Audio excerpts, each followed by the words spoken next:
Welcome to Ruby Reviews Books. Reviews from a cat who cannot read. From a cat who cannot read. Welcome to Ruby Reviews Beers. Reviews from a cat who cannot read. To Ruby Reviews Beers.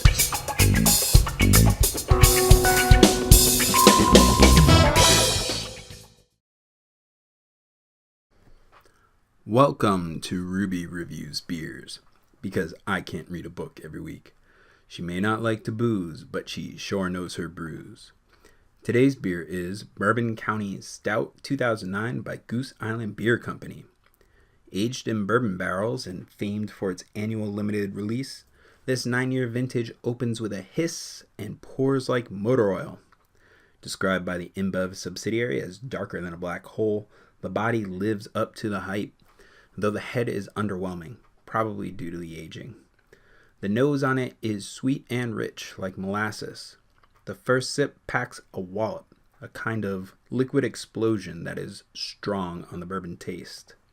It takes a few sips to break that down into more detailed constituents, but eventually I could pick out notes of caramel, sugar, and burnt sugar beside the bourbon.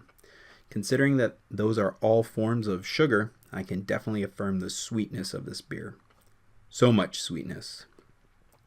There's a little bit of a spicy hop finish, but you wouldn't necessarily catch it from the burnt sugar taste. The mouthfeel is somewhere between maple syrup and a lightly carbonated liquor. A real smoothness here, velvety even, and while it's a bit heavy on the stomach, it's not the usual loaf of bread you get from a real malty rich beer. This brew is potent, clocking in at 13%. It will mess you up if you are not paying attention, and it leaves the premonition of a hangover on your tongue. Considering its age and the changes that Goose Island has gone through, you'll probably have a tough time finding this particular vintage. That doesn't mean you're missing out, however. Bourbon County has had some uneven years, and while this is reportedly an improvement over 2008, the tinkering in later years has given us a considerably less syrupy brew to wait for, as well as a half dozen variants aged in either Knob Creek or Heaven Hill barrels, and with a ton of different aging elements to alter the taste.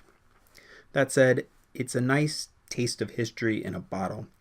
Bit of time traveling to before Goose Island was a 50-state distributing, well-oiled craft brew machine. That's not half bad. Overall, despite the pedigree of this beer, I regret to say that it's too rich for my blood. I give it 3.5 stars. Ruby gives it the cold shoulder and a big batch of biscuits.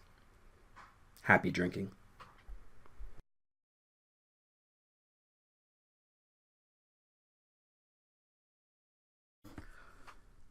Hey everybody, thanks for watching. If you have any ideas on what we should review next, leave a comment.